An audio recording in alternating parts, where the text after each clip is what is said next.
1 second. Oh, okay. Well, that was practice. Okay, good evening, everyone. This is the Housing Commission. We are going to, we have quorum, and so we're going to open the meeting tonight. We have a very busy schedule, so I guess we'll just get right to it. Nice to see you all here, especially our guests who have come to present. We welcome you here. Thank you so much for your time. Oh, and Commissioner Scharf, thank you for your visit tonight as well. So first of all, we need our roll call. Could you take the roll call, please? Yes, Commissioner Joes.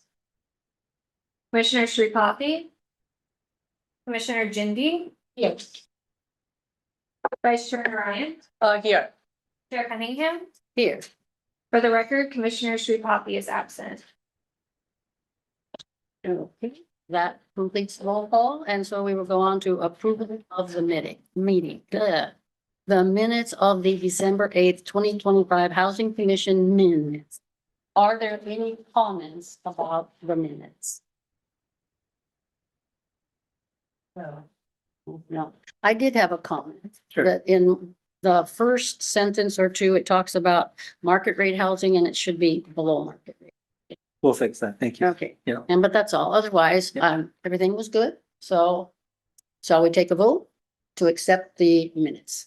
Sorry, wait, hold on. Procedurally, we should ask if there's any comments from Ah, the public. procedurally. Yeah, Hello, anybody attending out there here that has a comment on the minutes of the December 8th meeting? We have no speakers, Chair. Okay, and that, I close that topic. Oh, do we have a motion and a second? I did that first. Wait, sorry, I'm sorry. Yeah, go ahead. No, that's okay. Any motions and seconds? Yeah. Yeah. Any motion? I'll motion, yeah, to No. pass the minutes. Any second? Second? Okay, but it's been motioned and seconded. Can we take a vote on the Commissioner Joes. Okay. Commissioner Sripathi is absent. Commissioner Jindy. Aye. Vice Chair Ryan. Aye. Chair Cunningham. Aye. The motion carries unanimously. Okay. Do we have any postponements? No postponements.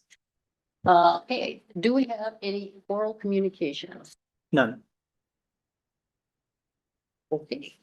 And any old business? No old business. Okay, with new business, we can go on then to agenda item 2. That is the of a new chair and a vice chair. And for education of all of those out in the audience, that happens every year and it's something that rotates amongst us here. So the recommended action is to elect a chair and a vice chair. And I think probably we should start with the chair and then after that we can have the vice chairing from there, or do we vice chair, and then move on? President, we can explain. Yeah, I can just briefly touch on it. Yeah, we can go for a motion to nominate for a chair. Okay, At this point, we can get any seconds, or alternatively, if you'd like to nominate someone else, we could do that at the time. okay, And if you'd like, we can allow brief moments for each of the nominations to make okay, comments. Then after that, we can call for a vote, and then just, of course, make sure you vote in the affirmative only for one candidate to ensure we have a majority vote. Okay. And also a reminder we need to open up this item for public comment before the motions begin. before the motion. Yes, and then after the chair is elected, we can repeat the process for a vice chair. Okay, thank you very much. So can I have a motion for electing the chair? I do, I Well, nominate, it hasn't been seconded yet. okay. Do I hear a second? Yes. Thank you. It's been motioned and seconded that we hold elections of the chair. Do I hear a nomination?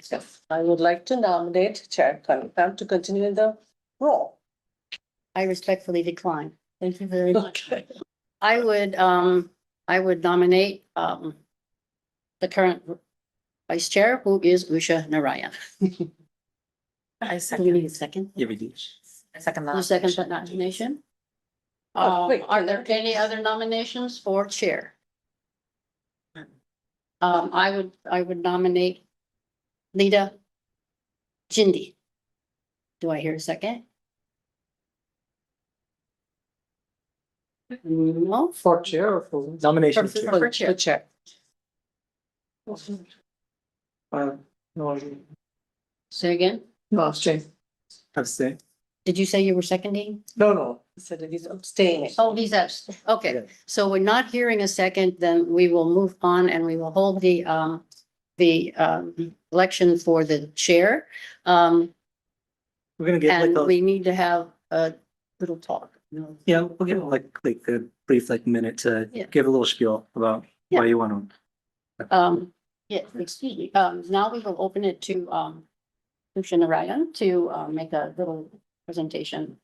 Well, my first thought was I would like Chair Cunningham to continue in the role. You know, because she has experience and she's been in the role for a long time and she knows the process. And so I would still like Chair Cunningham to consider continuing in the role. And so that's my spiel first. So, Well, I do respectfully decline, and I will put it like this, which is that, yes, I have served on many occasions, and that is good. It's great for me. It really has a lot of benefits to being the chair as opposed to being off the chair. That being said, it's important for all of us to learn all the roles of the commission. It's actually become more deeply knowledgeable about how things are and what we're talking about as you are the chair. So it's something that will stand you in good stead in the future as well. If you want to have any other roles, say in. understood. Thank you. Okay. So. Do we ask about it? Do we, so currently it sounds like we don't have a motion, right, on the. Yeah, we did have a motion and then we asked, and a second, and then we asked her to speak and she did. And so we can just elect a very unwilling. Is it a good idea? Let me, hold on, four, So we need to take it to a vote Yeah, thank you. for Ryan for chair. Okay. Commissioner Joes, Aye. Commissioner Srikopoulos is absent, Commissioner Jimmy. He came in. He's here. He's here. He just got here. Oh, sorry. He came in very quietly. Very Commissioner quiet. Srikopoulos, Yes. Commissioner Jiggy, Hi. Vice Chair Ryan, I abstained. Okay. Chair Cunningham. Aye. Motion carries with Vice Chair Ryan abstaining. We'll help him, don't worry. So, excuse me, I think right now that what we do is that we turn the meeting over to Usha and she will proceed with the election of the vice chair, or do I just do that while we're on this roll? Because it was opened at this time. So for the remaining of the meeting, she would be stepping into the role as chair. Okay. Do you want to sit where you are? Do you want to come sit here and? I'm good here. And I just called to the vice chair. Okay. Call to opening nomination for vice chair. I did nomination. Nomination? No, For vice chair. okay, for vice chair. Do Do we have to motion that? though? Yeah. Yeah, I Yeah. motion that we do the vice chair. Anybody to second? Second. Okay. Thank you. I have a vote, no, Lida Jindy, I would like to nominate her for vice chair. I would like to second the nomination. Thank you. Thank you so much, but I respectfully decline for personal reasons. How is that happening today? Thank you so much though for the consideration. I appreciate it. So I'd like to nominate Jasmine, Commissioner Jasmine. Yes. Both? Juice. I second it. Okay. All right. So now we take a vote? We have two nominations, right? So we would poll like the motion as if it were a vote. And like Evelyn said, if there's two candidates from a position, vote in the affirmative for only one. So that only one person gets elected to the seat. But Lida. That's, I mean, So we have the motion. we still have the motion. Yeah, we still have. Oh, well, you still have. Oh, Oh, I see. Do we have any other nominations for the vice chair? So I'm sorry, so you have a motion and a nomination for Commissioner Zindi, right? And I believe Commissioner Zindi declined. Yes. You have a substitute motion now Oh, for a different nomination, so I believe you can vote on the substitute motion. Okay. okay. Yes. Okay. Yeah. So, but we do you need to ask for if there are any other nominations for the vice chair? Are there any- No, you already, there's a substitute motion for the That's nomination. it, okay, Because all right. Commissioner Zindi declined. Yeah. Right, so now you have a substitute motion for Commissioner Jones to Yes. be the vice chair, The so vice you chair. can vote for that substitute motion. Okay. So let's hear a motion for voting. Second. I second. Okay. So we're gonna go to a vote. Commissioner Joes, I abstain. Commissioner Sripathi, Yes. Commissioner Jindy, Aye. Commissioner Cunningham, Aye. Chair Ryan. Aye. The motion carries with Commissioner Joes abstaining. Okay. Okay. Done? Congratulations. Congratulations. That's to both. So you want to spend the item? Okay. The second agenda item is the Housing Commission Annual Work Plan for calendar 2026. We have, So you asked, do we have a staff presentation? do we have it? Do we have a staff presentation? Oh, do we have a staff presentation? Yes, Madam Okay. Chair, we do. Okay, great. So our second item for today is the Housing Commission 2026 Work Plan. So this is a new item on this is a new city council initiative, which is why this is, you're saying this. Every commission is required to adopt a work plan. And this is to ensure that the Housing Commission's efforts are aligned with the city council's broader goals, including their work plan and our housing element. And this tentative work plan accounts for commissioner agenda items that you've requested before and that fall within the purview of your role within the Housing Commission. Back in December of last year, staff reached out to the housing commissioners and requested that you send over any activities or policies and just general items that you wanted to see agendized for the next year. And we also took into account items that we discussed during previous meetings in 2025. So some of these items included prioritizing time-sensitive housing element items, tenant protection, anti-displacement, and homeless prevention policies, as well as more transparency within the VMR program. So I'll briefly go over our tentative work plan. So starting with today, we have the election of officers. We're adopting a work plan. We'll also be providing an update on the below market rate administrator request for proposal, as well as making recommendations for our housing funding NOFA. In May, we'll be requesting approval to submit the fiscal year 26-27 Community Development Block Grant Annual Action Plan, as well as discussing potential rezoning and or annexations to ensure compliance with housing element no net loss provisions. And then in September, we'll return to request approval to submit the fiscal year 25-26 Consolidated Annual Performance Evaluation Report, the paper, as well as seeking recommendation for an approval of an amendment to the Housing Mitigation Manual for a citywide fee update and study. And finally, in October, we'll have the announcement of fiscal year 27-28 housing funding NOFA, as well as we'll be providing an update on draft ordinances related to tenant protections and programs for anti-displacement. And just a quick disclaimer that the work plan items proposed are not fully inclusive or final. They are subject to change or being rescheduled. And of course, we can add additional items just depending on any emerging priorities or direction that we receive. That concludes my presentation. But once the Housing Commission concludes their discussion, we do have a motion on the table to adopt the proposed Housing Commission work plan for the upcoming year. And I'm open for any questions. You want the questions now or the motion first? I forget. Questions first. Question. Questions. First, I have questions. Through the chair, may I ask my question? I noted in the written document that there were a couple of other things that were being added. In May, there is rezoning and or annexations to ensure compliance with the housing element in no nut loss provisions.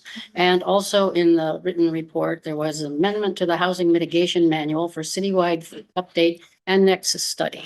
So I note that those are in there as well. And I also wanted that if we're, since we're going to be having that nexus in September, I think it's really important for us to have, excuse me, before that, training on the existing below market rate manual to include data on how many below market rate homes have been received to date during that process, which has been 8 years since the last nexus, and how many new BMR homes have been built, that manual, and how many have been lost. So that's what I would hope that we could have for this group before we head into doing that nexus. I was here for the last nexus, and so I know how it goes.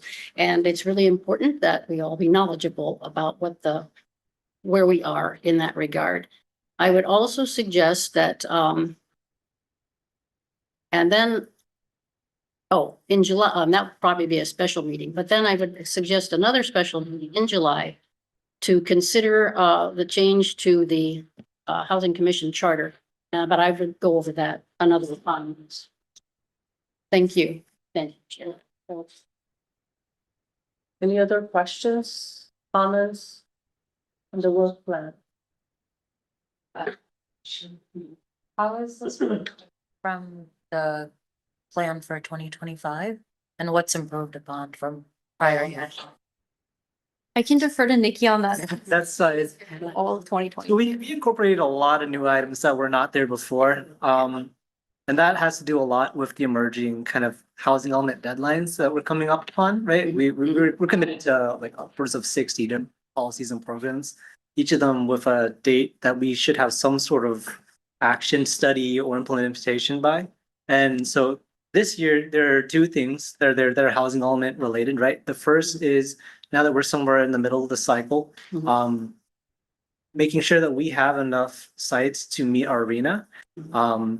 So that's gonna be something that comes to this body for study and the commission, right? Because they handle land use decisions. And then the other being our fee update, making sure that our fees that we're collecting, right, on developments are adequately getting a commensurate amount of funds to build affordable housing with, right? And so that means it's a nexus, right? So that means looking at other cities, how much they're charging, and then looking at how much we're charging right now and seeing if what's working, what's not, right? And that ultimately means we have to amend the housing mitigation manual if we were to do that. So that's why it's got to be seen by this council. So those are two new things, right? That are not there before. And that's trying to basically be responsive of like our like housing element needs, our state required like mandates. And then also the other is being responsive, to commissioner feedback on what they'd like to see. We heard a lot that we wanted more transparency with the BMR program. That's why today we have a new item that was not there before, right? Yeah. Which was, we were getting a kind of a public update on how we did evaluations for our next BMR administrator. Yeah, so just try to, fit in as much as we can, be wary of, our state, mandated work, but also trying to be, responding to you guys, right, in your requests. So any other questions on the work plan? I have one. The other question I have is, are we going, maybe we should suggest a special meeting time in advance of this, because it sounds like we have a full schedule on each meeting that is already indicated here. And I think, again, that training is really important. And so if it's going, I think we should add a meeting now and all plan for it to be here. If that's what the commission decides they want. Right, what is the additional meeting for, to go over the work plan? No, to go over the below market rate manual. The manual, Because I'm reasoning, sir, I mean, I haven't read it over and over again either, but I read it once recently. And it occurs to me, we're all new. It wouldn't hurt to have somebody to go over it, to actually go through it and understand what policies are Mhm. and all that in it, because it's not as as it may appear. So that's why I'm Okay, asking, yeah. and I know I'm asking a lot of my fellow commissioners too, Yeah, to come to yet another. maybe it's an add-on to that. if we can, include in the work plan is, Nikki shared the two studies that were done. We got the two studies. So, the Santa Clara anti-displacement survey and then the West Valley homeless. Sure. So we never really had a chance to discuss Okay. the studies. So I did spend a couple of days studying and writing out questions, which I think is out of the scope of this meeting. So whether we could add that to our work plan for this year to go over those things in detail. Because I think it was just released to the public just Just very recently. couple of weeks ago, I believe, right? So maybe if we have a chance to discuss those studies, that could be added to the work plan. So for how we do this administratively, I mean, I think that's definitely in your purview, right, as the commission. So if you want to schedule an additional special meeting, a substitute motion to adopt this with the amendment that you want to also add a special meeting, that's essentially like a study session, right, for the studies and then also the BMR housing mitigation manual. But let's leave the actual date for us to go to facilities and figure out what day we have this room. Yeah. Yeah. Okay. Question, Nikki, like these things, the study sessions, Yeah. basically it's like educating our group, right? Yeah. Whether it needs to be done as a meeting or a special meeting, or could it be done like via email? Like just between the commissioners, like the five of us with you include like a virtual session, and just a question. Whether it's Great possible, question. without involving, getting the facility and the room and all that stuff. Can I add some, can I respond before you respond? Because I would like to say that I think it's important for everybody in the city to Mhm. understand the. So therefore, I see, okay. I personally don't think, with all due respect, I don't think Yeah. it should be internal to just us. I think it should be out to other people in the city who are interested in this low market rate man. If I may add, if you're gonna schedule, the commission choose to schedule for a study session, that is open to everybody, just like Commissioner, Right. That's what she's. And so if you wanna keep it, I don't know what you wanna call it, a smaller group and sort of study it within yourselves. Two of you, we can schedule special meetings for two at a time, so it's not a Brown Act issue. Or if you wanna individually study up on these things and field questions to us, we can do that. Nikki also, on behalf of our team, has also issued a info memo to the city council on this particular item, so I would encourage you to take a look at that first. Oh, We want to see what direction the council want to take on these studies are oh, not final yet. So I hesitate in sort of having a very public discussion on documents that have not been deemed final. So to follow up on Nikki's point, if that's what you want to do, we can do that, just not date specific. Mhm. And we can see where things fall and see where council schedule is like, and then so we can kind of plan these things accordingly. Yeah. Just something to think about. are there any Any other other questions? Cause I always have questions.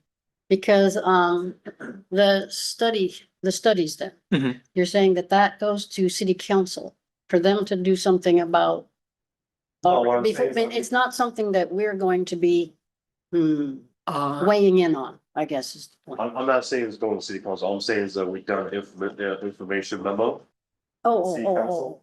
oh, On a couple of these studies that have been issued. I think the memos has more to do with just overall on-house issue at the topic. okay, And some of these documents were attached to it. I see. All what I'm saying is that I don't know what direction the city is potentially gonna take based on these studies. I see. But we can certainly work with the commission if you have questions, you want to understand more. Okay, After you had a chance to digest these studies, we can certainly work with on that. I don't know necessarily at this point needs to be a public study session, but that's something that you feel like the commission needs to have, then we can certainly plan for that. The two studies that was done completely, right, completed recently, right? That's on the city website currently, and it is for public viewing. So Yes. I'm assuming that those are the final reports. Yes. Correct? No modifications gonna be done? Because I mean, The West Valley study is complete, and the entity displacement survey is also complete. The community plan to end homelessness, which is what the county is currently working on, that's still a draft. But all that is on the website, and Right. you guys are welcome to actually email us, and we can answer questions. okay, all right. And the link is on our. I'll send you guys an email. You'll send us an Yeah, email. yeah, Okay, yeah. thank you. Yeah. I don't know if you are considering then withdrawing that as a special topic. That's separate to me from the. From the BMR The manual, correct. So, yeah, we can withdraw. I mean, I will send my questions to Nikki Sure. on those Yeah. things, so, I'm in agreement. okay. Do you have any motion? But before we have a motion, can we go to public comment? Oh, yeah. Thank you. Oh, can we go for a public comment? Yes, we have no speakers. All right, okay. So then it's the next agenda, right? No, Your motion. Oh, no, we need to pass the, the original motion. okay, Or, and I would recommend that we have just as we're recommending, since we have a regular scheduled meeting, that we use one of those regularly scheduled times for this special meeting, and that could be in any intervening time, like April, June.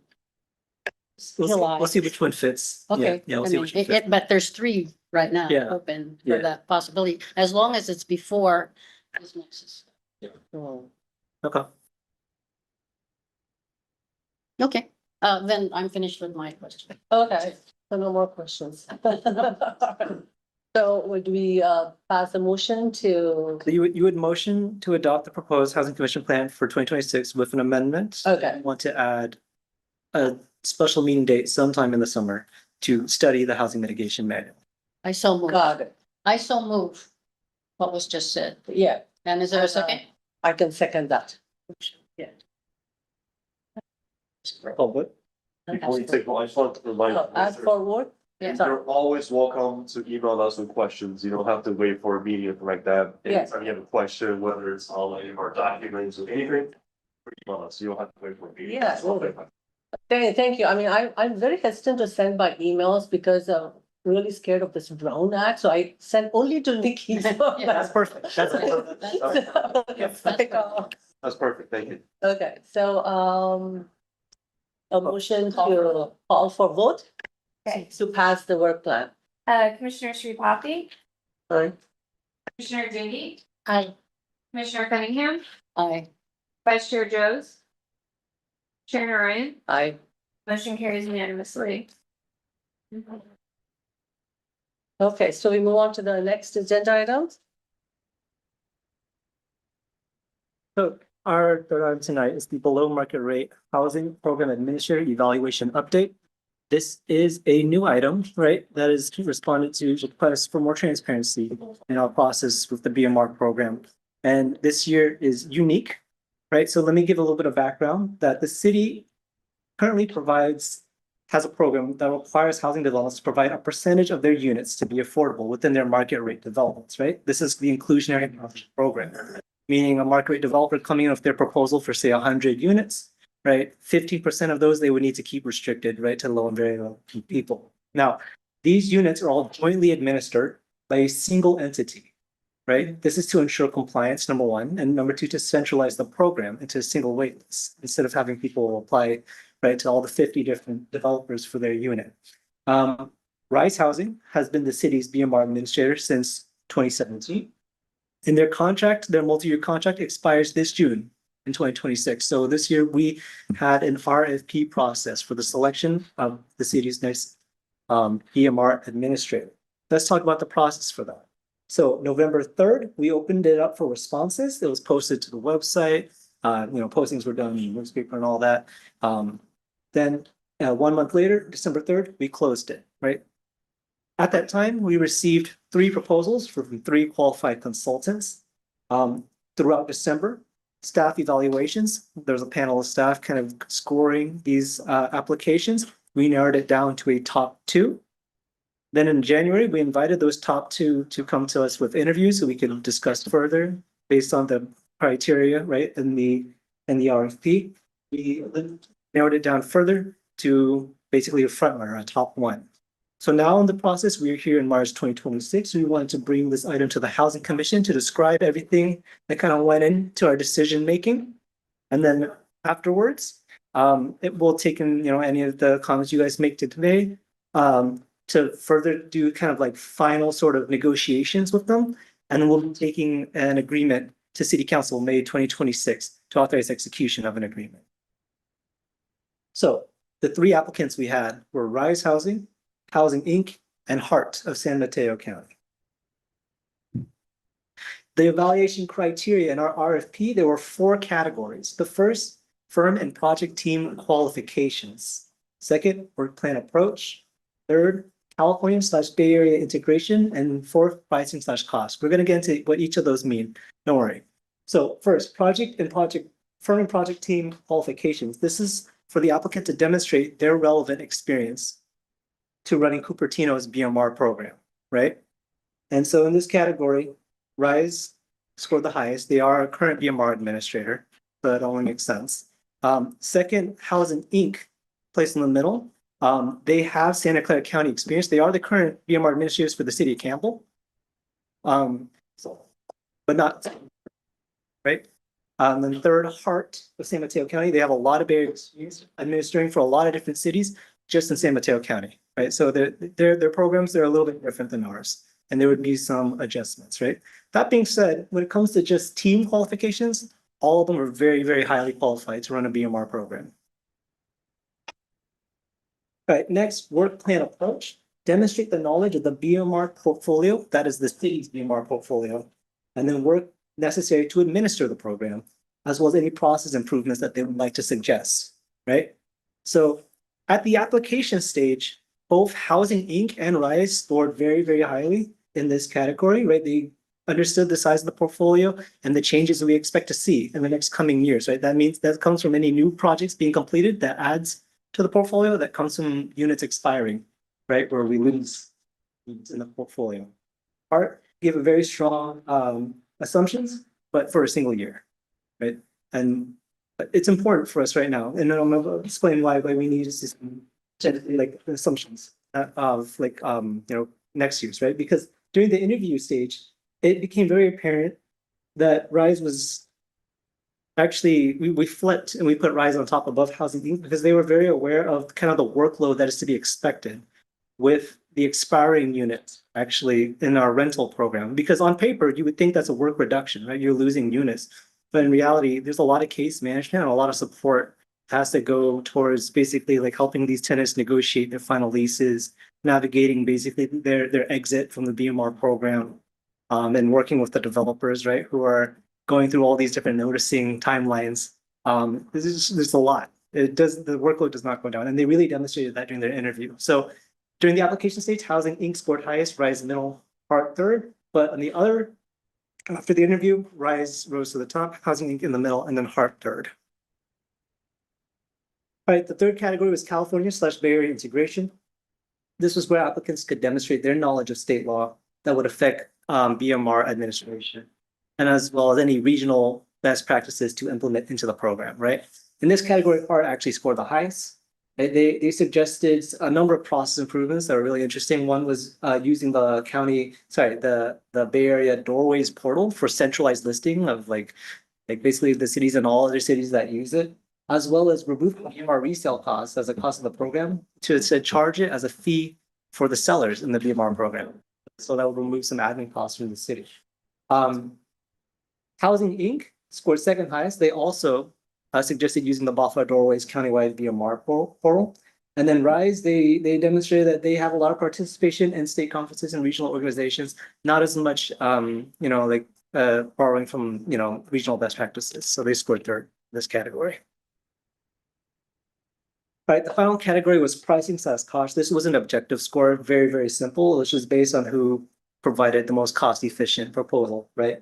And this one, Heart scored the highest because they had the lowest overall proposal, followed by Rise, and then followed by Housing Inc. We want to note, Housing Inc., they gave an estimate for their general admin costs, but they kind of left it open on the kind of per rate ownership and rental actions, meaning each unit. And so really, their cost proposal was not as complete as we wanted it to be.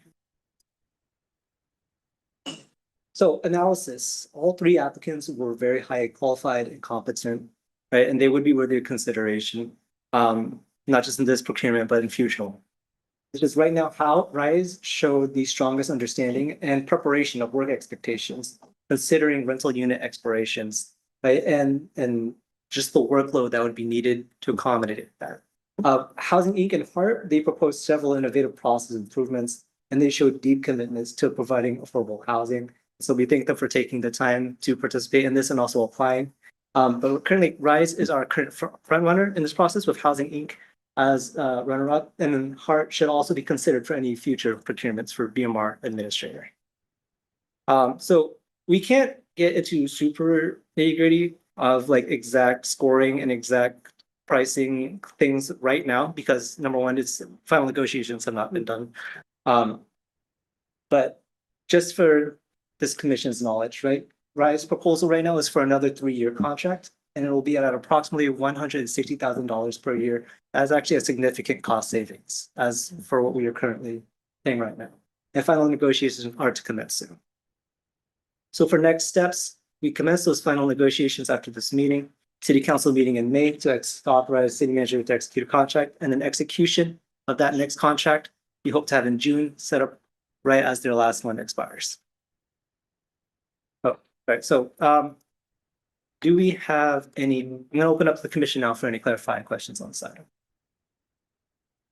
What is the cost difference between this year's proposal by RISE? Because since they are the current administrator, Right now it's about $300,000. 300,000 per year. So they literally half that amount. And why? Yeah. They changed their cost assumptions for a lot of like the per rate items and then also like their general admin items, right? Because as an incumbent administrator, right, there's no like onboarding costs that we have to consider, right? So it's just kind of like, yeah, it's much more cost effective now, right, to continue an existing contract. Why do we have to pay them to administer? The workload associated with BMR administration is enough for an entire division, I would say. And so the cities that you see doing it in-house are typically your city of San Jose's, your city of San Francisco's, which much more cost efficient for the smaller cities is that we'll typically pay a consultant. And with each of our contracts kind of making up a share of their kind of revenue stream, they can do BMR administration for multiple cities. So that's how it makes it work for us, basically. Yeah. So, I mean, most of the thing is paperwork, but the county and, I mean, what do they work? Sorry? As an administrator, what is it that they do really?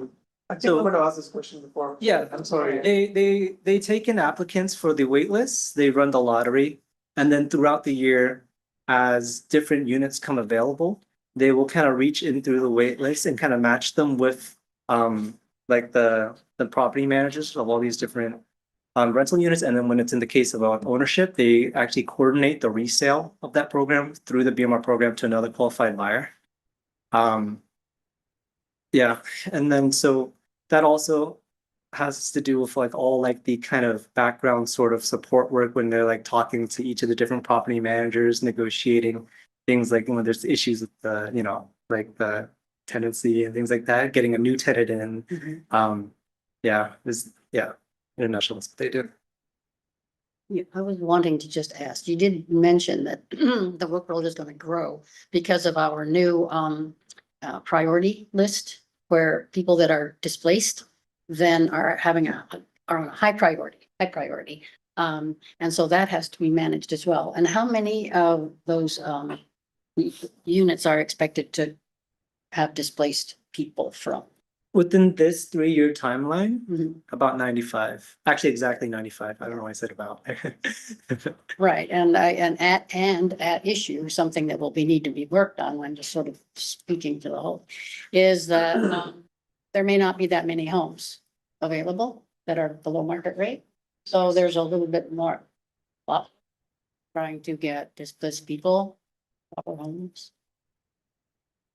Yeah. Oh, that's something that's concerning. Very concerning.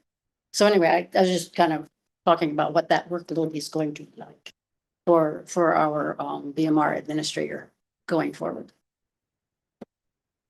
So this is, you said 95, this is the existing apartment units? Yeah, yeah, the short explanation of what's going on is these were built in the 1990s.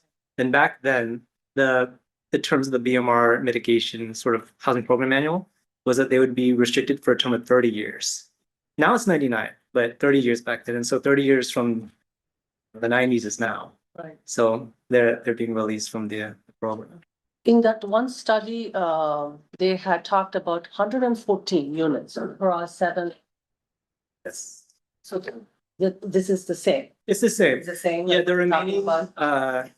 what, 19? Those expire in like 2038 and 2039. Okay. Yeah. Okay. Right. Yeah. So do they also find renegotiate with the apartment complexes or like since these come out of the BMR, Yeah. we need to find new homes for the BMR? Yeah, well, so that's kind of where we have to like let them go essentially from the program. But up until that point, we found that it's not so simple as just it expiring over. There is a workload involved with like negotiating that final lease and then supporting that tenant as they try to go out and look for other housing resources. Because as they qualified for this program, they cannot afford basically to go out into the market, right? So like kind of helping them sort of navigate that end of term of lease and then also talking to the property managers as they have to, there's certain things they have to do, right? As it expires, there's certain things they have to know, they have to do noticing and we have to check to make sure all the tenants are getting that noticing and they have offer to and all that stuff like that. So there's work with the expiration. Yeah, but my question was like, you said some of these are expiring or the 30-year leases, right? Yeah. So do they continue to become 99-year-old leases or do they? Does the property owner have a choice of not putting it on the BMR? Yeah. And then then the city or somebody has to go and find new homes or new apartments for leasing. I kind of missed it. What I think what I understand you to mean, Commissioner Shipothi, is that is it possible for a maturing apartment complex maturing out? Could they decide to, oh no, we'll just stay in and we will continue with We've- below market rate? And my understanding is that often what those apartment owners want to do is sell, make the money, and they have their own things that they want to do. So I don't know. We've attempted to negotiate with them. They have other plans. Yeah. So, but Yeah. then we lose homes, right? Right. From the BMR, then what's our, plan? Do we need to find other homes? Who Well, finds them? the best thing that we can do honestly is to make replacement. So I build more low income housing so that there's a place for these people to go, right? Your only other option, right, is to try to preserve the existing units, and that only works if those people want to negotiate. So, so, yeah. So just to add to that, every development has below market rate requirement, inclusionary requirement. So every new development project comes through and gets approved, that gets built, will also include a percentage of BMR units, and that's what the city can count on to try to replenish that stock.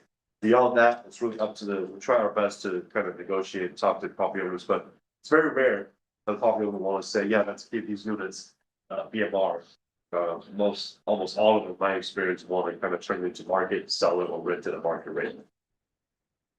But there's no rule to say for existing properties, right? It's only for new development, the required BMR units, right?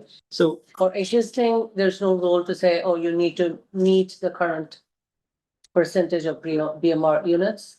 it was always a requirement and for what those in the past and in the present. The thing that's changed now is the term of affordability. So in the past, it was 30 years. Now it's 99 years.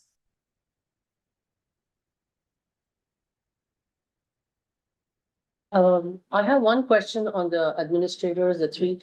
You said 160K. Do you have the number for the other two? We do. Part and any, what's the difference? At least the delta, do you know? So this is where we kind of run into like some issues with like, I was talking to our procurement like team in finance about like what we're allowed to disclose basically. It's, there's certain things that we don't want to talk about in public because like these people, they make, you know, these proposals to us. And, you know, kind of awkward when they go and make proposals to other cities and it's all for Cupertino, right? So, we'll have a contract for our parent lowest bidder and our winner that we move forward with, and the others, we thank them for, you know, applying and we wish them good luck as they probably go back and look and try to look for other cities to it, but yeah. But I'll add that for Ryan's, the reason, part of the small reason, we recommending based on the price also is that there's more certainty. Yeah. Through the price proposal. Than we anticipate from others. Correct. Right, because theirs was the most complete, it was multi-year and accounted for all the work items, right? Part was 1 year, and then Housing Inc., they gave us the general administration cost, but they kind of left the per rate cost up, so Rise gave us the most complete. So it's really hard to pinpoint the exact difference in price, but the price is not a primary reason why we select a particular company. To answer your question, this particular category, there's more certainty what we can expect as a city for that project. But the only reason I was asking is because in one of the criteria for selection, Rice ranked the lowest. This is for more innovative approaches. Or California Bay Area, yeah. Yeah, the portals and stuff like that. So it's just a question, would that be actually So that's advantageous for Cupertino to have that? And if that can be negotiated with Rice to adopt is sure, so. Under final negotiation. in the final negotiation. Under final negotiation. Okay, yeah. I think also, is that, like in any interview process. Yeah. It depends on how you disclose, how you portray your abilities. Right. But it doesn't limit your ability to do something you haven't disclosed. Yeah. So it depends on how you interview, what that comes across. What's been disclosed by a different organization, it's not unique. Yeah. It's not copyrighted. so Right, right. certainly can be incorporated. Does that work best for Cupertino? I'm not sure. I think what Nikki is outlining is that on paper in the interview review process, that's what came across. Not necessarily mean that that particular response or preparation works best for Cupertino. Right. May I make a comment? The only other comment that I wanted to make is on page 4, the fiscal impact. A question had come up before in our meetings, I believe, was talking about how this contract is funded and where it was funded out of. And in the last paragraph talks about how it is going to be in the future taken from the general fund as opposed to from the below market rate housing fund.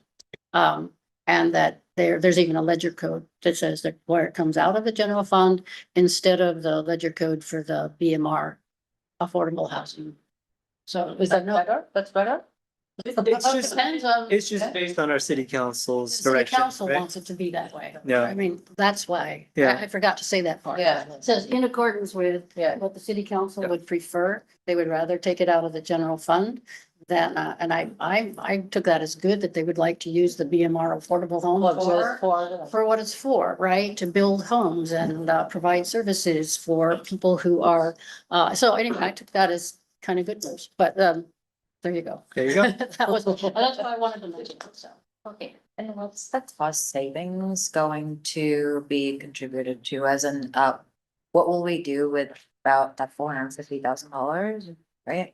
What will we allocate that to from the cost? savings? Great question for the city council and their many competing priorities. Yeah. I, I'm sorry, what was the question again? she wants to know what they're gonna spend the money that they don't spend on admin on. And I said, that's a great question for the city council and their many competing priorities. What you mean in terms of BMR fund itself? No, she's talking about, because this is coming out. this- Like, basically like what they're saving money on this contract, what are they gonna spend it else on? I said it's coming to general fund, so what Yeah, about? so right, so city can prioritize a number of different things. I think what we heard from the city council that kind of make more sense. That a BMR fund focused on the development, the creation of BMR units Absolutely. versus administrative type of costs. So therefore, administrative type of costs could be also be better evaluated and tracked of if it's coming from the general fund. Just like, you know, staff salaries, those kind of things come on the general fund as well. So that's what it, in terms of what other monies will come from that or savings, what you spend that on. I think it's right, it depends on the city priorities, but the city's priorities always been resident first. So it'll be focusing on continuing, you know, our environment, our living standards for the community first. That's the priority for the city council and for the city. That being said, as for the money savings to the BMR program, that's actually up to this commission, right? You guys weigh in the funding recommendations for the BMR AHF fund, so. If the line item is coming from the general fund, Yeah. there's cost savings for the BMR line item, right? Well, it would be because we would no longer be charging it to the Right. BMR fund. Anyway. So Nikki should keep an eye out for the 150K per year. Yeah. Right? Maybe I'll come back with a request, right? We'll see, we'll see, we'll see. Okay, do we have any further questions? Any further questions? Yes. Yeah. You clearly indicated that all three applicants were highly qualified. Yes, However, the final stage, it seems like the Rice Housing kind of put behind the Housing Inc. I'm just curious, there was 100-point evaluation. How close were they at the end? We don't have specific how much they score per each category. And I understand each category was given more weight than others, like the cost. Their proposal costs and fees was scored, apparently weighted the less, 10%, 20%. And the experience with the BMR in Bay Area was only 10%. yeah, So I'm just curious, the top candidates, how close did they rank at the very end? so I did talk to our purchasing manager about how much we should be discussing in the specifics of scoring and who scored what. And this is where we got, I can say they were close. They were all very, very close. They were close, but there's a clear number one. Okay. So my other question is, obviously they submitted their application, they went through and the first round seems like the Housing Inc. seemed to be more superior. During the interview, the Rise performed much better, knowing that it's very familiar with our process, being the current administrator. I was more interested to know any past successes or failures. Specifically, how did we hear about? On paper, everybody looks good, during interview, everybody, but then like the actual performance, do we have an indication? Especially with Rise, we know we work with them for so long. What were the top priority that will give us the confidence Rise is going to do so well? Therefore, yes, let's keep them around for another 3 years. What I understood, the two other companies, they seem to have more innovative ideas. That seems like they were somehow trumped by the experience and understanding that Rise had. So is there any indication there that they did have successes, they had some failures, and how do we put all this in a balance? And how did the references that we collected spoke for each of the applicants in writing or any verbal communication? So there's tons of questions I put there. Yeah, Thanks, Nikki. sure. I mean, it is kind of getting into like how the sausage is made a bit, but I mean, we did check references, right? For all three, I called other cities who they service and talked about, you know, like what's your experience with them? And pretty much everyone said that they had great experiences with each of the three, you know, service providers.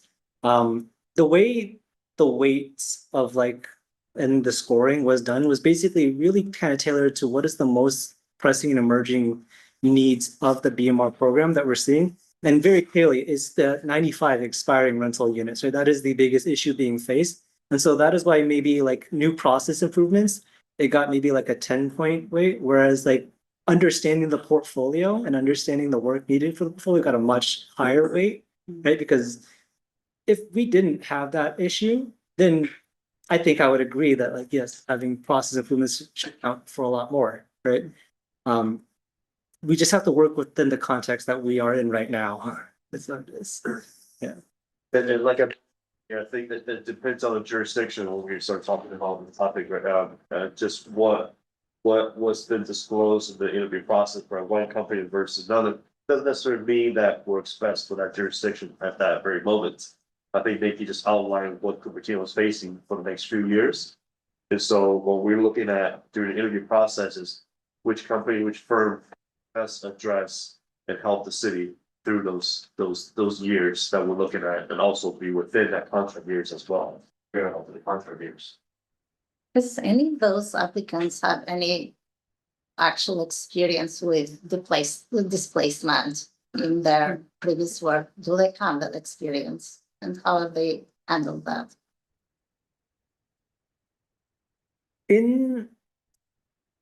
When it comes to BMR administration specifically, this is kind of like an emerging, right? Because we're not the only ones who are alone in this. There's other cities that like started off with the 30-year restriction around the same time frame.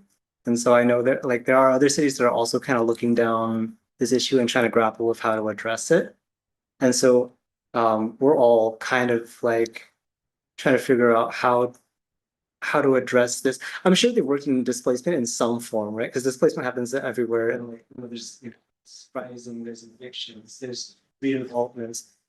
For specifically a BMR covenant expiring, this is kind of like the time where it's starting to happen, and it's quite new. So not quite, I would say, right? It's like yes and no. Yes, probably they all had an experience with displacement. With this specific kind of displacement, this is So none of them have a prior experience with this specific, of this scale. yeah, of this scale and of this specific kind, right? 95 units in the program of 114. So it sounds to me they both are on the same level field and no prior experience with displacement. That's our pressing issue, given 95 units expired. The RISE have better understanding, has done work. I still didn't get an answer as far as how was their performance. Do we have any surveys from the tenants they serve? Did they meet their expectations? How quickly they responded? How they communicated? I just feel like, you provided a lot of information, but I'm very much like to hear from both top candidates. Either present and allow the commissioners to ask questions, or the city council to ask questions. I feel like we need to give both fair chance, not simply just following the routine. It's familiar, it's comfortable, let's stick to it. That's my feedback. Okay, Um, you want to open it to open it to. the public? What do you call it? Oh, public has any questions, comments? We have no speakers, Chair. Okay. So a motion to I move close to, Close the discussion. agenda item? Close discussion, I guess. Yeah, close discussion. I move to close discussion and accept and receive the presentation. Okay. Anybody to second? Okay, so For a second. Wait a minute, I just proposed something, how to deal with that. I propose so we somehow interview or get in contact and hear directly from the top two candidates. How do we move forward with that? What I propose. I don't know, Ben. Is time does not, Election of the Wow. administrators technically within the housing commission's charter. So we're bringing this item forward to keep you updated on the process, just out of transparency, so you are what the staff is working on. But selecting the administrators is technically not within the charter. Similarly, like if I were to select the next candidate for the senior housing coordinator, I would bring that process to the housing commission. That's interesting. I'm thinking about the whatever we call this, to receive the presentation. That's the recommended action for this one, which Yeah. usually is you just received it. Yes, Thank you. However, I was just wondering what the process would be to have an idea like Commissioner Ginny has just talked about, be incorporated perhaps into the procurement process for things this sensitive to the li- livelihoods of the below market rate people who are going through a lot already. So that's just something to be, I think that an answer probably would be useful to, for future process. Is That's that a question if that falls under the responsibility of the housing commissioner. Mhm. Well, it certainly does. This is below market rate. That's. No, I that's know, what we do. the So yes, it selection, the does. selection of, yeah, I know, Oh, we you are mean the getting the selection of the Selection. administrator. I know we are receiving the presentations, Hmm. but I don't know what the, Maybe we can add a interview with the candidates for the next contract. it's, Mickey, maybe, just the way we are recommending, you know, the funding, we are Mhm. reviewing, I mean, we're not making the decisions, we are recommending. So could we do that in the same line? We're receiving presentation, but can we also see or be present at the interview and make our recommendation? May not be taken, but is that a possibility? I think that's where we're coming from. I think the commission want to go in that direction, you have to look at your charter and the code and make it, Yeah. under your duties and powers and responsibilities and make that suggested change. And we can certainly bring that to the city council and see if that's something that the council won't wish to either modify or include in your duties and responsibilities. It is not typical for commissions to regulate the Yeah. consultant selection process, doesn't matter as housing commission, whichever commission you have. That is administrative process for the staff. Like I said, the example would be if we were at the same process went through to hire Nikki, senior housing Yeah, coordinator. yeah, That is not a process I would bring here for you guys to right, entertain. right. That's true. That's, yeah. So and I will say Nikki turned out pretty well. We have professional staff that do this for a living on a day. We'll bring this to you, so you are apprised of what the department is doing in terms of housing related items. We don't technically have to bring this here, but we feel like it's necessary for you to at least know what's been done, especially if this is gonna be a change, Right. if this is gonna be changed to administrative. No, I appreciate the presentation, and I think we were also presented before the RFP went out. Right. Getting our input as what all we would like to see, so I think that's really good. At least we were able to voice our concerns and issues, so thank you. So motion to close the discussion? Okay, we have a motion and a second. Let's go to a vote. Commissioner Cunningham, Aye. Commissioner Sripathi. Commissioner Jindy, Abstain. Vice Chair Jones, Aye. Chair Narayan. Aye. The motion carries with Commissioner Jindy abstaining.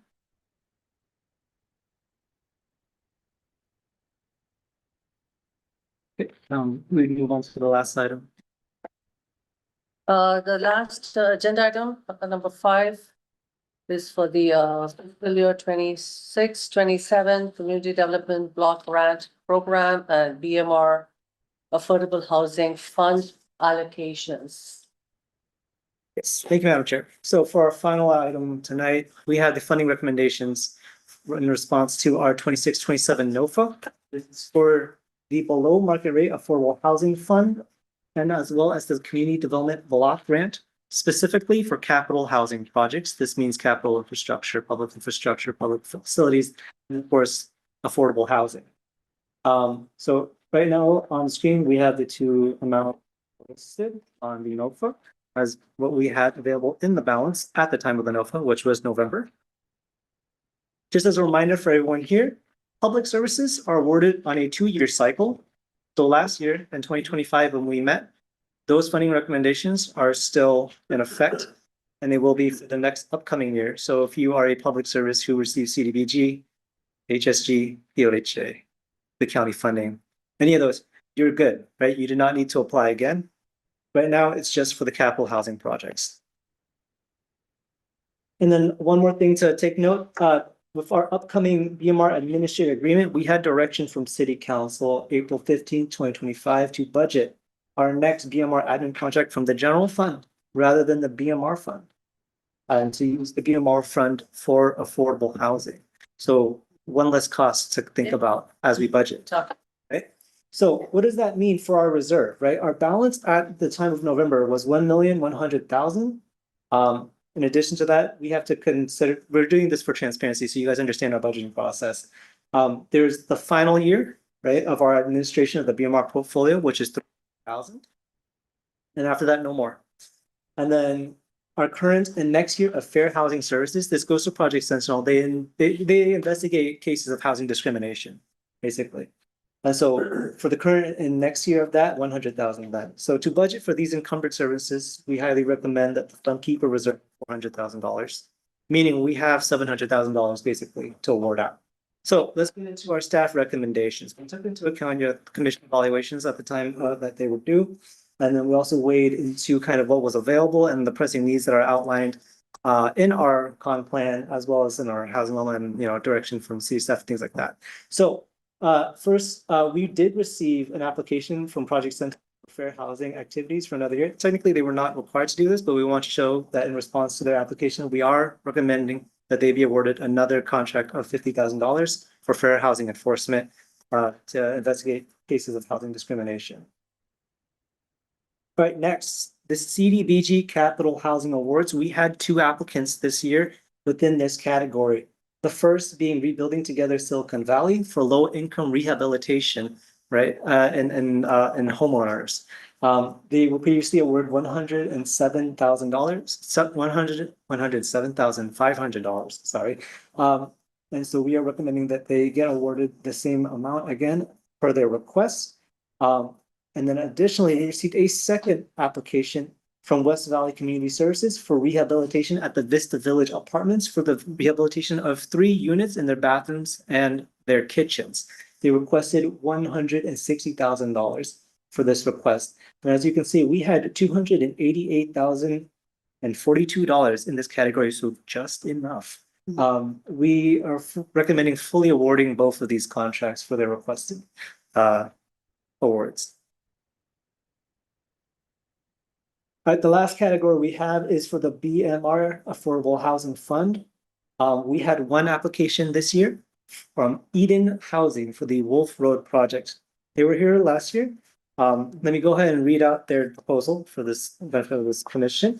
It is 249 units built across 2 phases. The first will contain 101 units of mixed income housing for school district employees.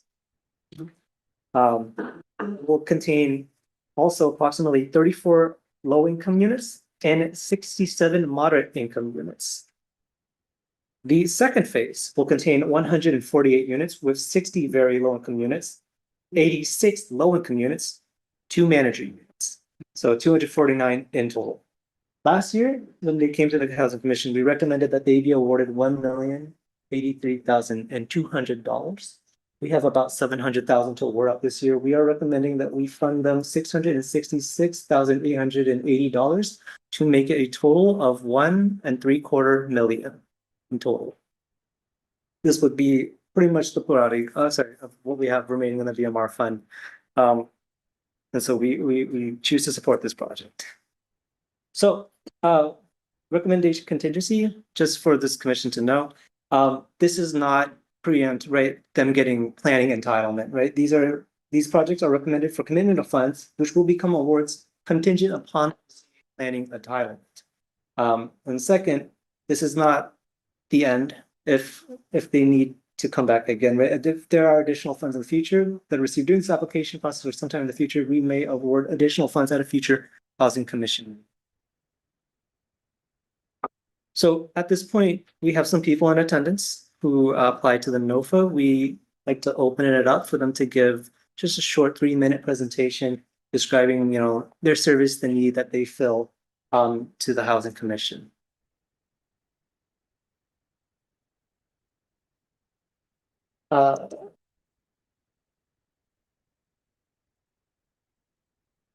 Want me to do a timer on the phone? I'm screening right now.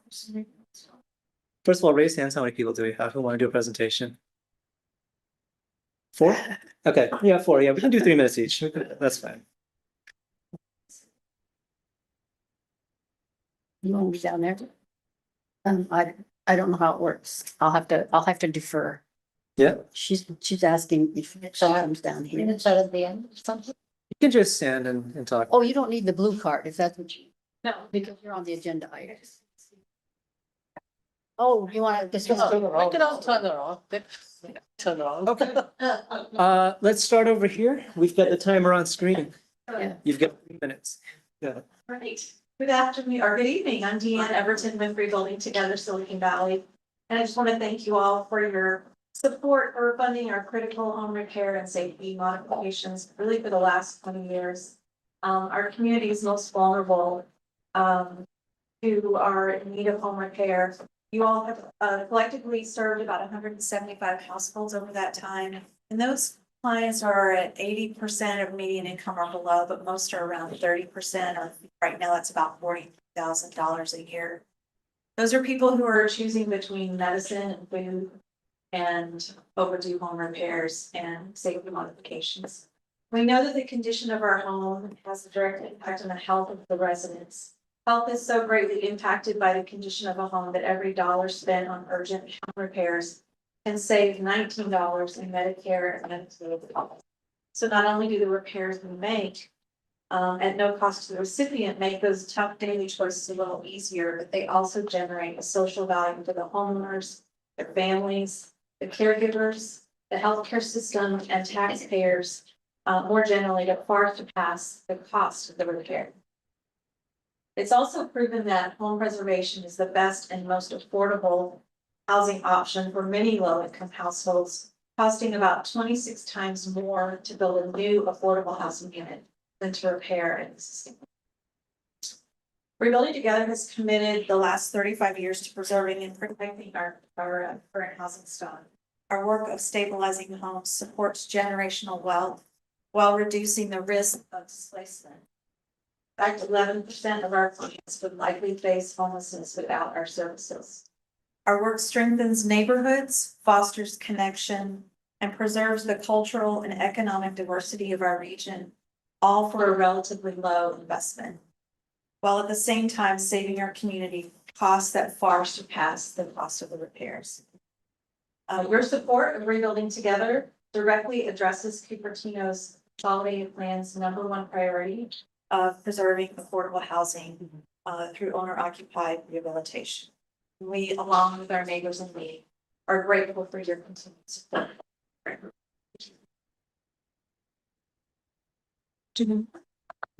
Questions, right? Let's leave questions for commission questions at the end. Go ahead. Thank you, commissioners. Thank you, staff, for your recommendation. My name is Sujata Venkatraman, and I'm the executive director of West Valley Community Services. We are a local nonprofit serving low-income families in Cupertino and other West Valley cities for 53 years. We partner with Rebuilding Together. Many of our families qualify for services. It's low-income, extremely people who are seniors on fixed and families who are barely making enough in this valley because of housing burden and cost of living. We applied for funding for our Vista Village project. This is a 24 unit. It is a BMR unit. It is part of the city's inventory. We are the property manager. The residents who live in these units are extremely low, very low, and low income individuals who are living and working in Cupertino, seniors who are aging in place in Cupertino. We applied for the repairs of 3 units. We have applied for the funding in the past, and we have done all other units through different funding, but these 3 units have residents living. And in the last 10 years, the bathrooms and the kitchen needed more of attention, and that is the funding we applied for to repair the bathrooms, make it more age-friendly for our residents. And also the kitchen. We applied for $160,000, but we're leveraging funds we have other providers we work with for appliances, like bringing in more green energy electrical appliances. And hence this funding will really help us with construction, repair costs, and also relocation of the residents because they are living there. We have experience running a CDBG contract. We've done it for many years, and we appreciate the support, and City of Cupertino has been a long time partner. So thank you.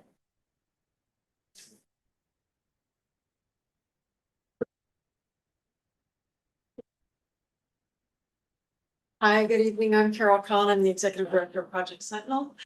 We just crossed our 50-year anniversary and have been in the Cupertino community for many years.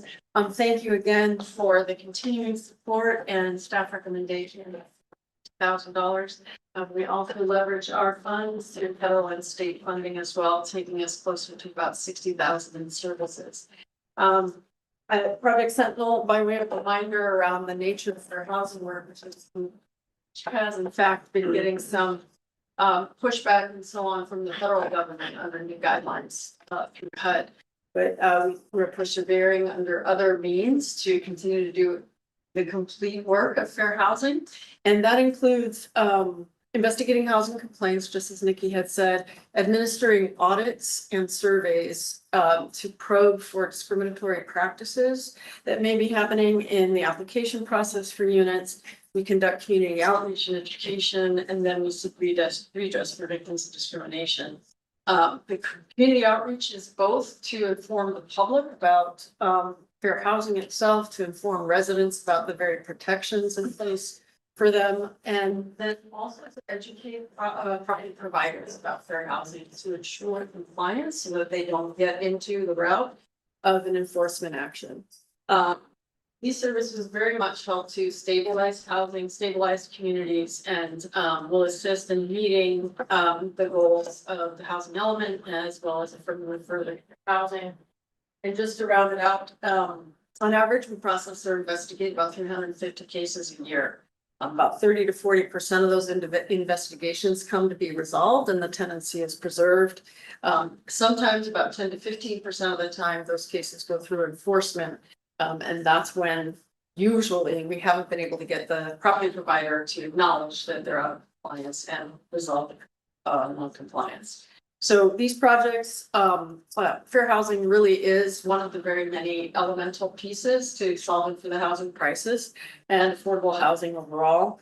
We help to prevent illegal evictions, homelessness, and of our most vulnerable residents, which includes seniors, veterans, people of different faiths, people with disabilities, survivors of domestic violence, and other protected classes. So I just want to, in closing, thank again the city of Cupertino for its support for this continued work. It's ever more important as we go forward.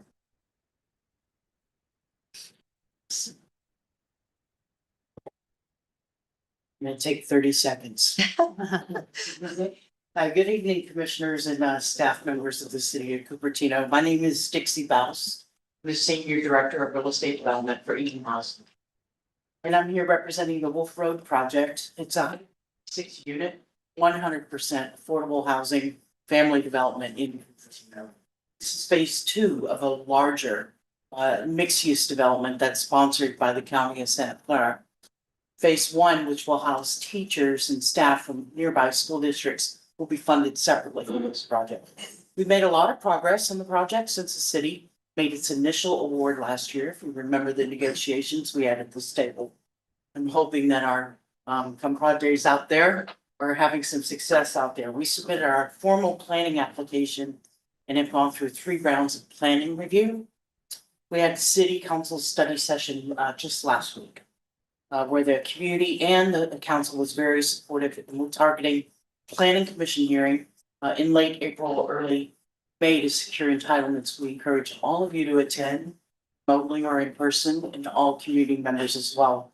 Once we have our entitlements, we'll start applying for other local, state, federal sources to leverage the city's contribution and support. This project will be highly competitive since it's a large family project in a highest resource area. Opportunity area in the state. We plan to start construction by the end of next year. It's ambitious, but why not, right? We're excited about the project and we appreciate the commission's continued support. Jared Nolan's online. He's been the one who's been spearheading this effort for us and can answer any detailed questions you might ask. If you want fake answers, I can provide those. Thank you so much.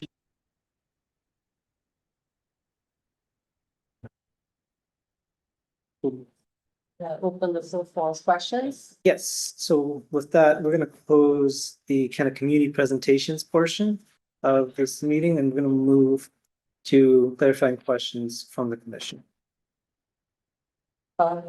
Commissioners have questions for any of the presenters? Oh, not for the presenters, sorry. Oh, Anybody, yeah, questions for anyone? My question was gonna be for the recommendations that we were making for, well, maybe one is for this. okay. Anyway, my Well, question is this, that for Sentinel Housing, Project Sentinel, I know you do outreach and that. And I was wondering how much more you would require in order to do, say, a monthly training at the library or something, so that there's regular information out there for everyone, so that they're more likely to know where to go. And I was asking that question because I saw that your proposal was 52,000 and that we're recommending 50,000. And I was thinking because of the below market rate affordable housing fund having perhaps a little more funding available, that we could provide that. And so I guess it was both to you as a, what might that be, what might that cost be? And then, of course, to the city as to considering a bump up on that. Yeah, thank you so much for that question. We'd be more than happy to do a monthly, regular workshop session. That's usually what the style needs to be. We're already in contract and with these proposed funds for 4 presentations a year, workshops, so that's once a quarter. So Yeah. we would add on another 8, from there. And it's generally around $800 per consider material, staff time, presentation, travel, mileage, so. But it's fairly modest. Yeah.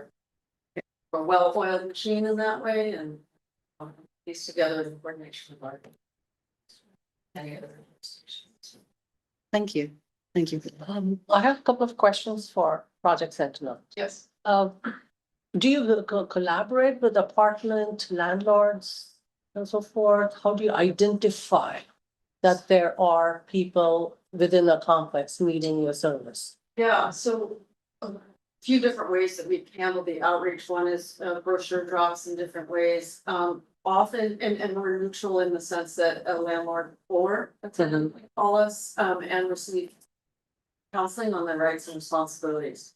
From there, educating landlords is actually a top priority, partly because there are so many mom and pop, like what we call mom and pop landlords or small landlords that don't necessarily have the benefit of teams and long legacies of managing property.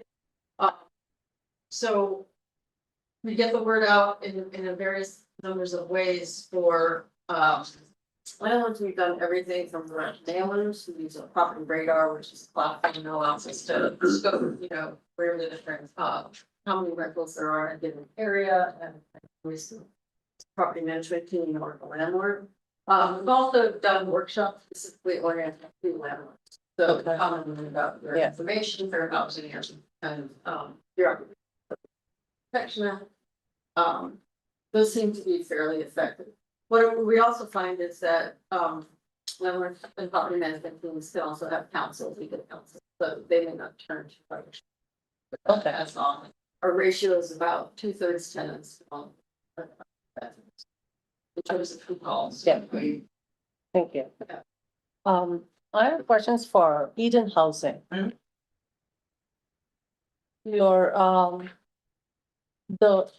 There was a cost estimate in your application for the whole project. So when was that done? I'm sorry. There was a cost estimate included in your application for the whole project, the construction, it had a whole lot of line items. The question was, when was that done and did it account for inflation? Because I believe that was the same thing that was given to us last year. So I did not see a line item for inflation, so did that account for it? Yeah, typically when projects are in entitlement stage, they're not in a advanced stage of design. They stay in a schematic design. And so there's not very much changing there. The numbers don't change because there's nothing to bid out. It's at the thing. So right now, what we see in the market is we see a decrease in material price, an increase in material, a decrease in labor. It just kind of evens out. Same thing on the equity. You see an increase in equity, an increase in there. It really is kind of like just throw the dice up against the wall right now. And but it is in line with what we've got with our other projects that are being built right now and under construction.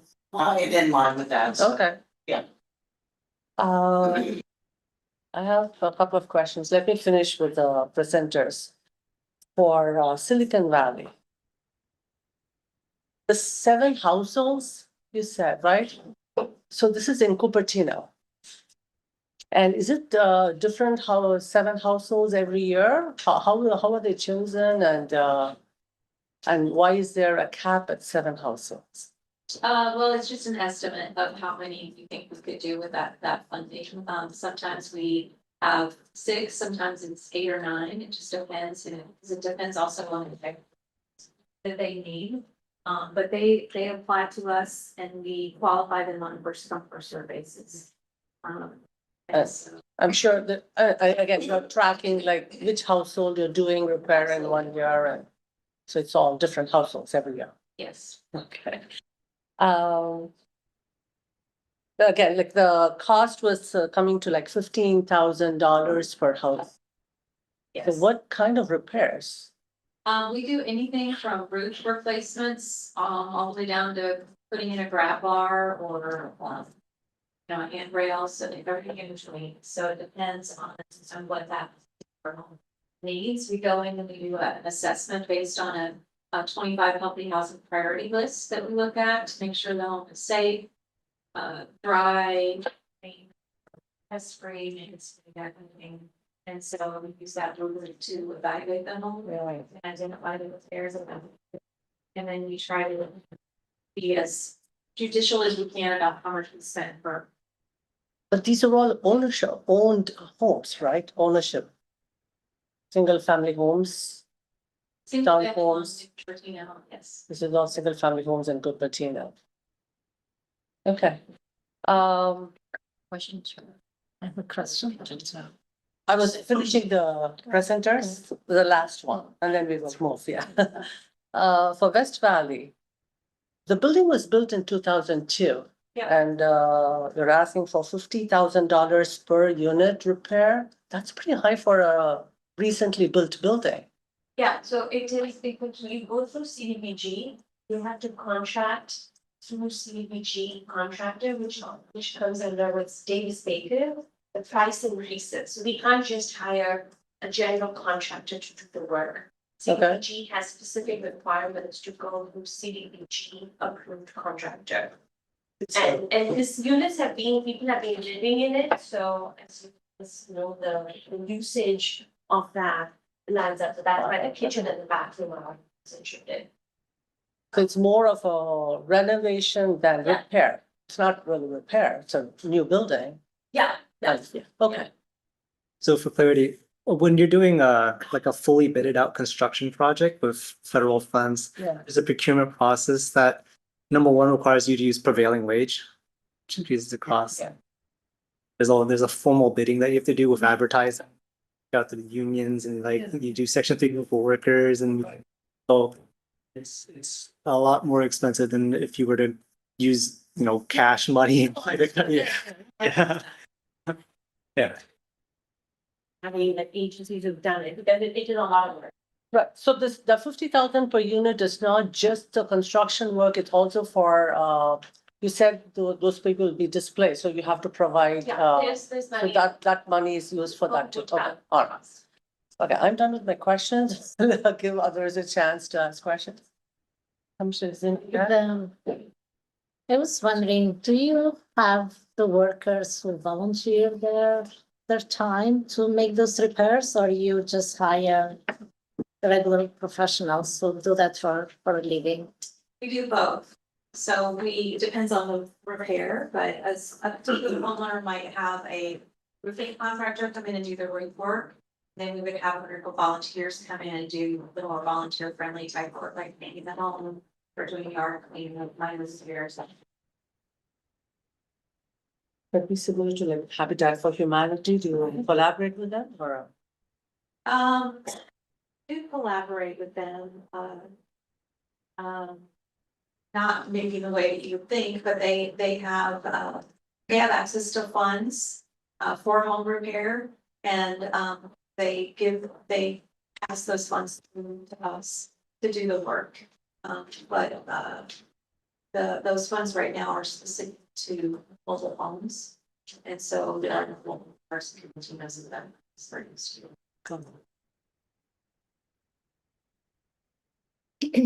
I just wanted to thank all of you for coming. Actually, you know already what you applied for is being recommended to be given to you. You still took the time to just educate the public, educate us. You made yourself available to answer questions. So thank you for showing up late. I second those comments. Thank you so much. Any other questions? If there aren't And any, then tomorrow, and I need to be in the office. it's not. Okay, thank you. Thank you so much for Thank you. coming. If there are no other questions from Commissioner Sharpathy or Jules, then I do have another question. My question is, the recommendation that you're making, that the city is making for Eden Housing Yeah. is, less than the 700,000 that is available. And I was just wondering why that would be, because they could probably use the extra funding, yes. Sure. I mean, whenever we budget, right, there's always like that little contingency where you wonder what if something that we haven't accounted for in our budget and then all of a sudden we're short. It's a small enough amount that like I don't think it would really tip the scale in terms of like them getting tax credits or anything, but it would make the difference if we had like a contract that we were like, oh, we do need to pay that this year, right? And then Oh. so that's why it just Okay, it just seemed such a small amount. It was right like, budget contingency basically. Yeah, okay, thank you. yeah. That's all my questions Yeah. as well. Chair. Anybody else have questions? You pass a motion to approve the funding recommendation. Open it to the public real quick. Oh, the public? Yeah. Yeah. We have no speakers here. Okay. Okay.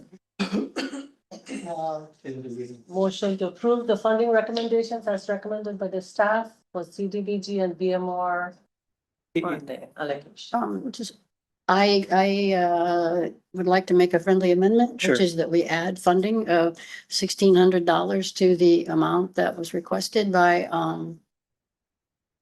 Project Sentinel.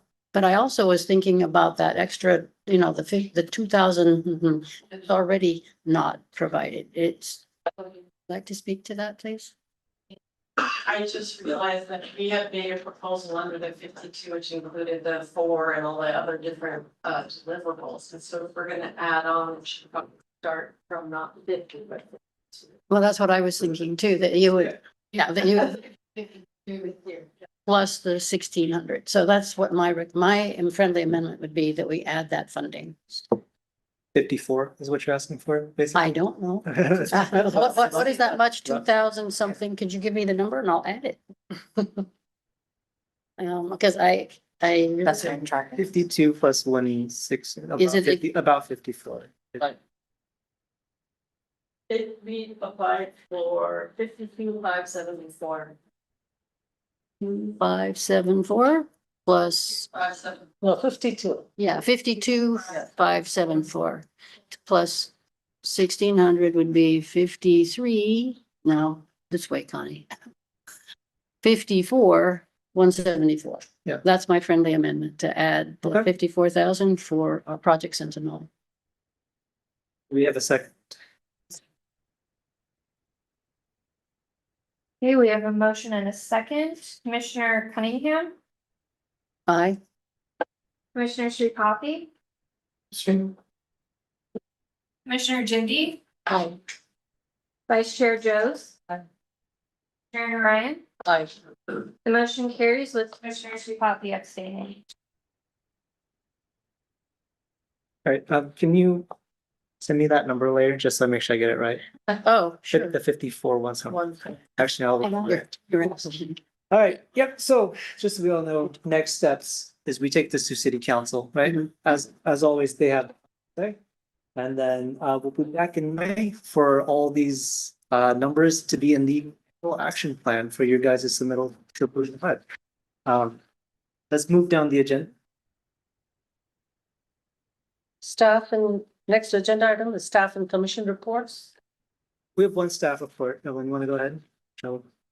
Oh, yes. So we have some certificates of recognition from the city council awards, few months ago. So don't sneak out of here without me getting this to you.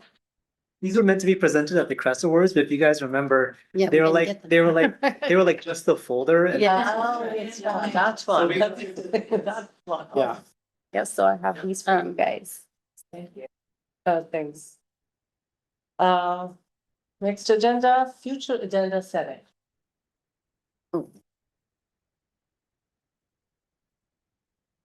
Are we adding anything? I mean, if you guys have any other recommendations, I think we kind of talked about We that. talked about Yeah. Yeah, did you?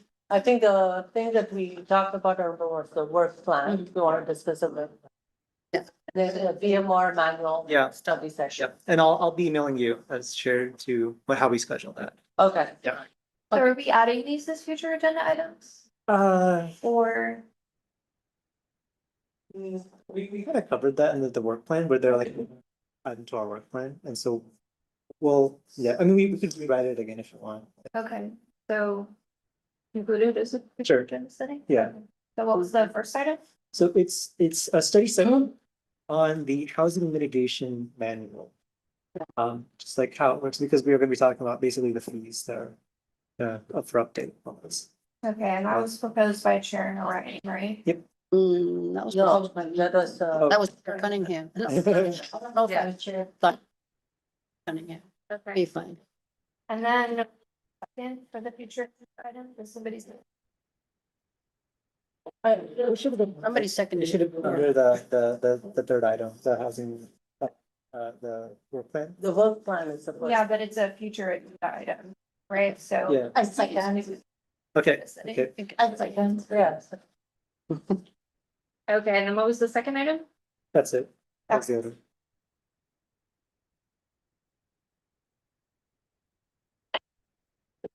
Let me talk to you offline.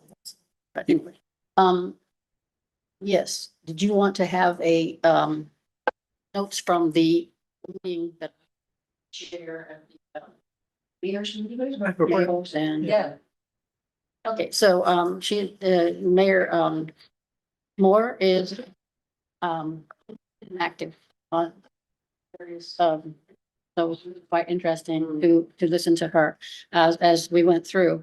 For instance, I'll just talk about the audit committee, for instance, that, the topics that they gave, city investments, as well as pension and OPEB trust and other audit recommendations that they're making steady progress on them, that they're stable. And so, that was excellent to hear because I know there's been lots of, issues in audits and that they're kind of working their way through all of those things. So that was all very good news and she was positive to that. As far as arts and culture, they do a lot of things. So an interesting thing is that, well, unfortunately it's passed, right? It's March 20. They're going to, be choosing the, artwork for Bianchi Way, the townhome there on Bianchi Way. Excuse me. Bike ped, they have several things they're doing, but one right in front of City Hall.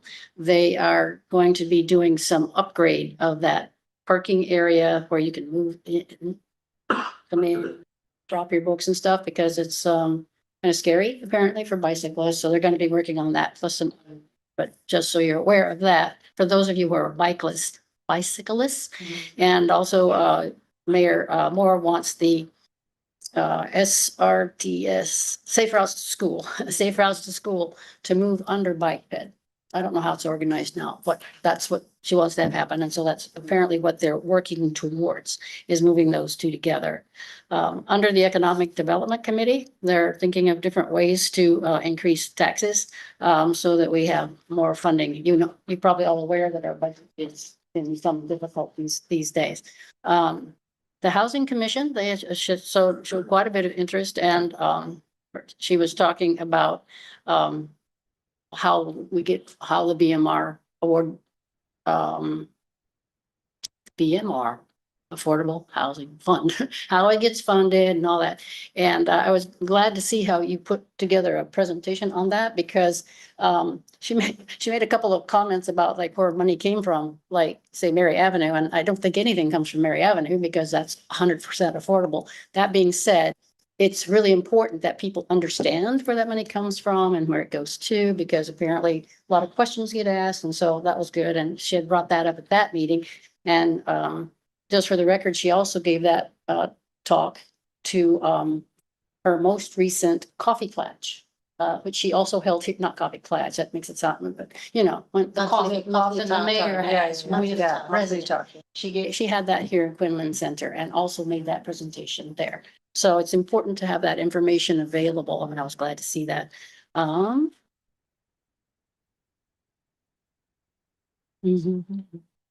Parks and Rec had their community funding grants, but I don't know how much from, but to 32,000. So that was disappointing for them, but they still have a lot of that money that they're going to be providing. The Planning Commission talked about their meeting that they went to as far as the Planning Commissioners Academy. It sounded fascinating. It'd be nice to have a Housing Commissioners Academy as well, because you do learn a lot about what the current status of the law is and so forth. And I think our visitor, Commissioner Sharf. I went, there's 46 new housing laws coming. Yeah. So it was, so we could benefit from that too, but certainly it's good that our planning commission is. Let's see. They also weighed in on the active transportation plan, for those of you who have been following that. Okay, they responded on the health and safety element, but that being said, the